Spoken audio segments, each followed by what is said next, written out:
Hello, my amazing people. Welcome to God Loves You channel, the home of news. If it is your first time of coming across this platform and you like what we are doing, kindly subscribe, put on your notification bell to all notification. This will enable you to know when we upload a new video. Here, we react to all forms of videos, local, international, especially what is happening in Nigeria. So, it is very, very important you like, share, leave your thoughts in the comment section. Let's do it constructively. You are free to criticize. Of course, everybody is entitled to their opinion. So, but let's, drop our arguments, whatsoever you feel about the video that you watch constructively, always in the comment section. Thank you so much. Many people are angry with this newspaper headline from Punch newspaper. It says, Olubadan commends Igbo contribution to commerce in Oyo. Many Yorubas from the southwest are very angry with this traditional ruler for commending the Igbo over their contributions to commerce in the southwest. Anywhere you find the Igbos, they always contribute, they are always connected to commercial activities wherever they find themselves, whether it is in the north, in the south, in the west, or the east. The common enemy we have in southern Nigeria is number 1, the Fulani, number 2, the West, and number 3, our political leaders, not Igbo or Yoruba. The common enemy we have in the southern part of Nigeria, number 1, the Fulani, number 2, the West, and number 3, our politicians. Most times I go on social media, I see the hatred, I see the banter between Igbo and Yoruba, and I shake my head. And I say, these people don't understand that there's a bigger problem before us. We need to deal with that bigger problem before we come to these smaller problems. The problem we have with a Yoruba and Igbo man, these are trivial issues. It is only the masses that thrive on bigotry. These politicians, they know how they handle themselves. When they want to share the national cake, they know how they distribute it among themselves and they don't complain. But when it comes to the masses, you see bigotry here and there. The politicians, they intentionally, they'll plant bigotry and divisions amongst you so that they can rule over you and you don't hold them accountable.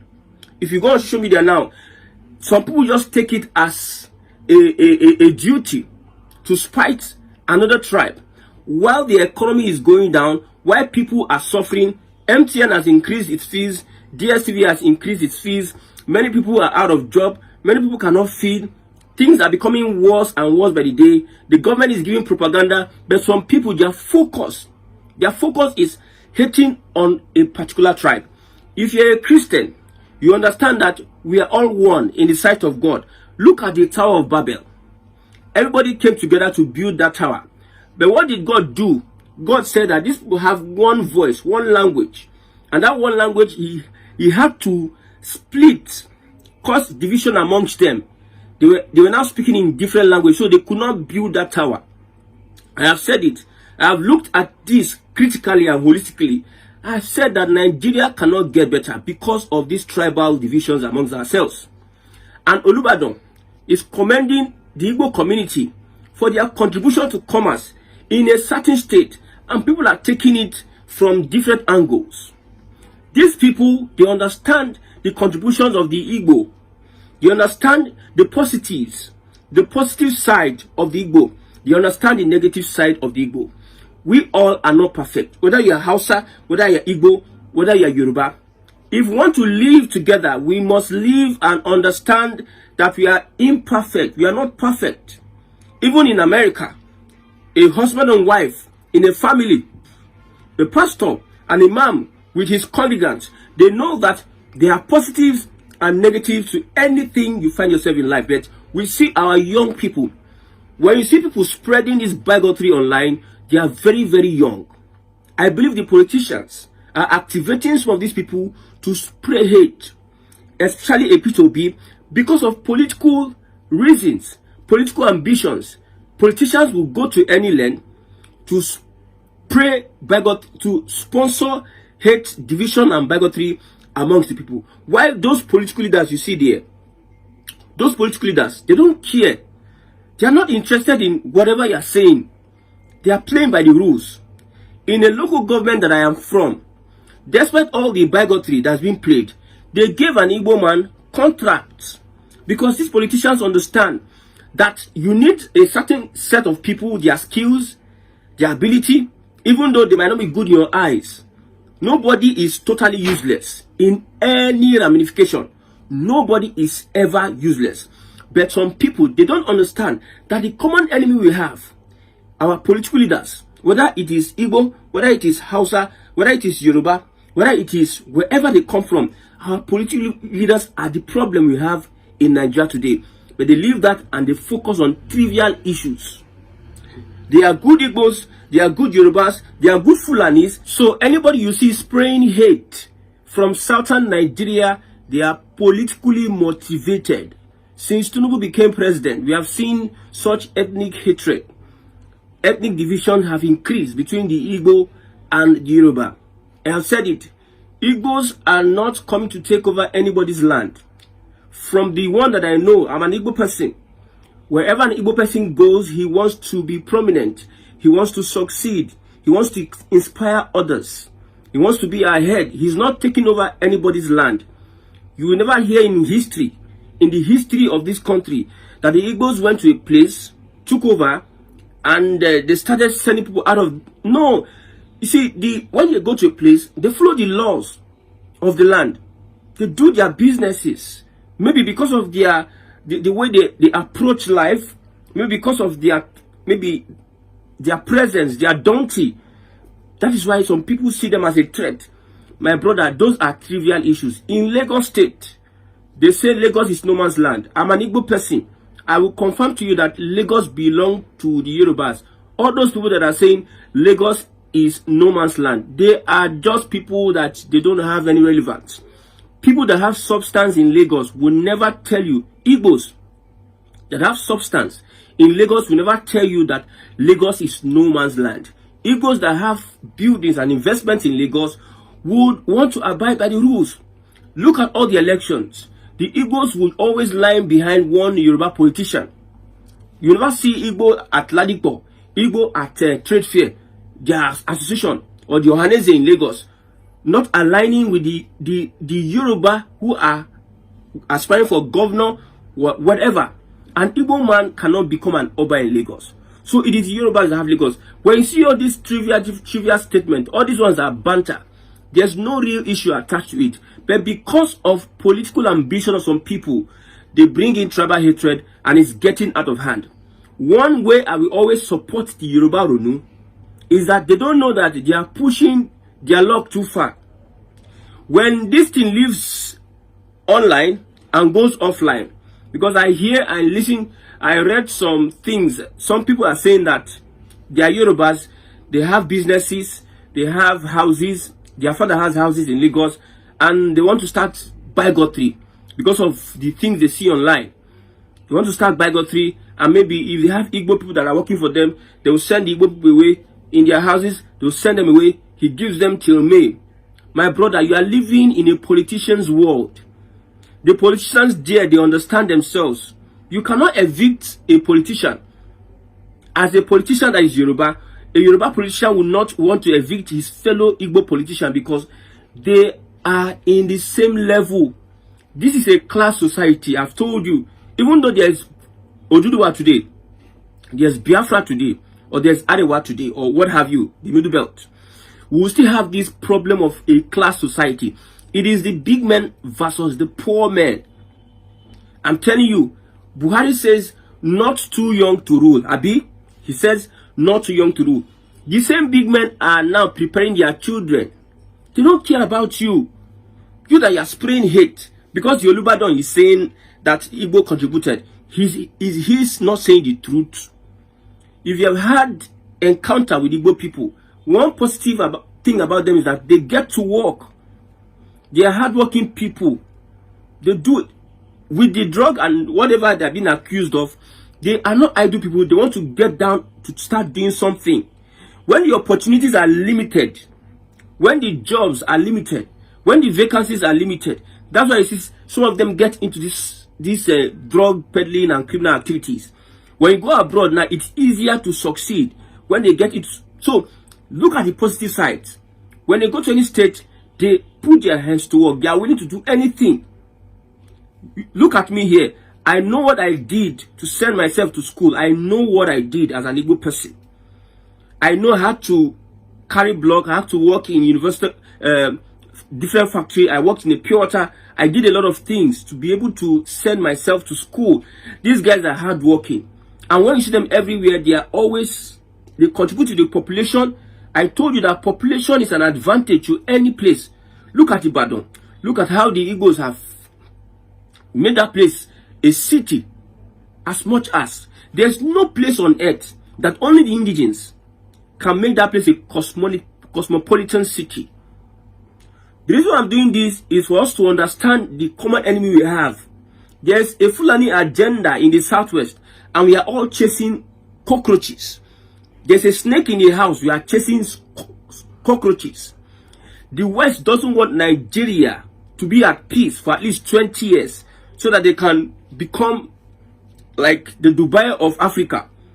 They don't want it. That's why they pick and choose leaders for you. Look at the Southeast. Look at the Fulani influence leaders we have. You can't hold anybody accountable under this system of government. Now it is the Igbos or this. Look at what Erufai is saying about Tinubu area boy or this. These are what politicians do. But when it comes to sharing slots for NNPC and all these jobs, they go to the House of Assembly. They go to the House, the House of Rep, and the Senate. They share the opportunities for themselves. They make lives better for themselves. But here amongst us, we just tend to start pushing. Anybody you see spreading bigotry and takes it as a daily routine, know that most of them, not all of them, most of them are politically motivated. I've said it. If we like, let us keep attacking people that are telling us the truth. Me, I don't want Igbo to stay in Lagos. I want a restructured country. I want a restructured country. Everybody, because the hatred is so deep that I don't think that we can come out of this hatred and at any point in time, starting from the days of Awolowo. Some people say Awolowo is the father of bigotry, Awarawa and all these shenanigans we are talking about. Look at China. China, developed country, they did not lose their culture and heritage. So for the fact that you don't understand the problems that you are into, or you don't understand the kind of enemies you are fighting, tells a lot about your development. Some people just sit down, you think Igbo is your problem. My brother, go into your bushes and see what is happening. Me, I'm shouting, I'm spreading the alarm now. It seems as if we don't understand English again. Go and look what these people are trying to do. Look at what they have done in the past, how they have succeeded. When you talk about political movement, there's no how a political movement will not expire. If you're talking about Azikwe wanting to use his party to take over whatever, there's no how a political movement cannot expire. But something that happened in Ilorin, till thy kingdom come, the Fulanis will still be in Ilorin. See the Hausas, look at what's happening. How they are taking over their lands and everything. They are killing. In Lagos, I stayed in Lagos for a very long time. In Lagos, as we speak, of all the fights I've witnessed, I've never witnessed an Igbo and Yoruba fight. Because of a political movement called APC, we are seeing all this hatred for each other. I don't send anybody, I don't care if you're a bigot watching what I'm saying. I'm just telling the truth at your face. If you have any issues with any Igbo person, you deal with that person personally. Don't bring it. I told you, I condemn any kind of bigot, whether it is Igbo, Hausa, or Yoruba. Any kind of bigot, I condemn them to the fullest. I condemn. I am not a bigot, and I don't associate. I've said it. If I see that you have this element of bigotry, I disease myself from it, because that bigotry is not an ordinary thing. It's a disease of hatred in you. If the Igbos or the Yorubas are not there for you to hate, you will find excuse for another set of people to hate. It is something that is in you that you is looking for expression. It's not about the Igbo people, the Yoruba, the Hausa. It is about that thing in you. Bigotry is an evil thing. We are all human beings first. I don't know why we in black Africa, we cannot understand that the West is afraid of our progress. The West is afraid of Nigeria being developed. And what can they do? Britain saw it a very long time. I told you that number 2 enemy we have is Britain, the West. They found a way to influence anything we do, and they will just keep it clean. You might not be able to trace it to them. If they told you that Obama had a hand in Jonathan's whatever, will you believe with your normal brain? You will not believe. Jonathan, however, said it. People didn't believe him. They saw it, call him a drunkard and everything. You that know nothing. Now it is being revealed that there's a US SAID that sponsors social change agent. Social change agent, like the Bring Back Our Girls, like some of these things that I said 3 things. Principle, ideas, control the word is narrative. Principle, ideas, and narrative. So the United States know how they can sponsor change agents to turn the narrative. Now, it's Tinubu wants to become president for 8 years, and you think he gives a damn about you? Your eyes go soon open. Instead of you to start advocating for good governance, don't care. See, if somebody is saying that Ogun State Road is bad, whether he's talking from an envious perspective, he's contributing to the development of your area. So if he says it's bad, you join him and say it's bad, and he fix that road. Another is bad, and the government is fixing and fixing and fixing. Is it not good for you as a people? But some people just take it from, you are not wise enough to take it from a different perspective. We know that there are evil Igbos that are causing problem everywhere, saying all sorts of rubbish and nonsense. Some of them are, I don't know, annoying. Some of them talk crass. Same as every other tribe. In a family, there's always a black sheep. So does it mean you have a family, you have a black sheep, you now throw the baby with the bat? As Southern Nigeria, we need to team up and as a people and make sure we find ways to restructure this country. That's what we need. Now, the Ibadan, commend Igbos for their contribution to commerce. Have you been to Ibadan before? Then see the contribution. Somebody says the Oba is stroking their ego. He's trying to make them.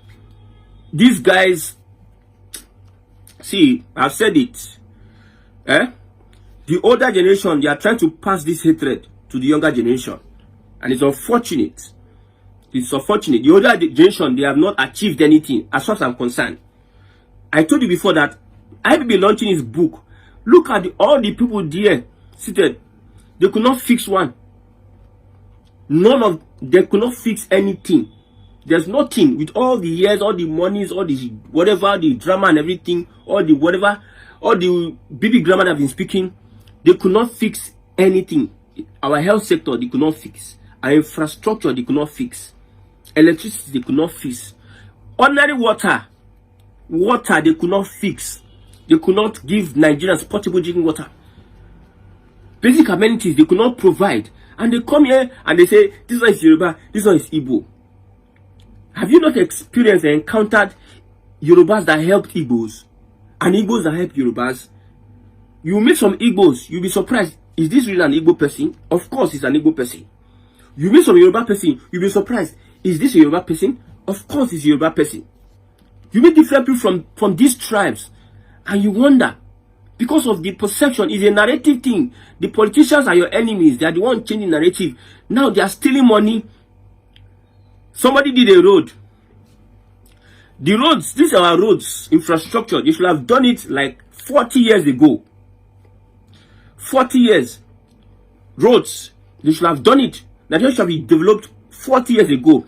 But somebody does a road now. Something you have done 40 years ago. You did a road now and they are clapping for you. Why are you clapping for the person? You are doing something late. After the monies that were supposed to be allocated were stolen by your class of politicians and thieves, and somebody just manages to just try and show himself, then you are clapping for the person. It's just like you are playing a game. You are playing a game. You need to pass one level from one level to another. You started together with your opponent. You cross the first one, third one, fourth one. That person is still at the back, struggling to cross one. You cross fifth one, sixth one, and you are the number 10th. That person is just crossing one. Okay, that person just crossed one. They are clapping for the person. You don't cross one. Somebody has gotten to number 10th. That's how our politicians treat us. You know that we don't understand what we need. They just give us food to start fighting ourselves. I hate you. Emotional. I hate you. This Yoruba Ronu, Erufai, the family of Erufai has called Tinubu different names, but you dodge away from the conversation. Look at Onanuga. Let us forgive IBB. One of the 1966 coup that was stabbed an Igbo coup, IBB and co were instrumental to the death of Abiola. And you said, but when it comes to the Igbo coup, kill them all, do them. You see, the kind of people we have in our leadership today, if we don't take time and we allow these bigotry consumers, will be the worst set of human beings on earth. So a big thank you to the Olubadan of Ibadan. He understands the assignment. He has appreciated Igbos. Igbos don't own Ibadan. Yorubas own Ibadan. If Ibadan is developed today, the credit is to the Yorubas, not the Igbos. The Igbos just contributed their own quota. The Yorubas also were there and part of. We know that everybody has a strength. So whatever the man has said, he's on the right path. Anybody saying one or two things against him, that one is his own business. I pity people that pander to bigots. I pity you. As much as we can, let us come together, look away from our differences, and make sure we focus on what is most important. If we don't know what is most important, I'm so sorry for us as a country. But what is most important that I'm supporting Tinubu's government is, we need to restructure this country, because there are so many hidden talents that are destroyed because of one Nigeria. So many people cannot achieve their destiny because of one Nigeria. One Nigeria is killing the vibrancy and the skills of our youth in Black Africa. What we need to do is to make sure that we find a system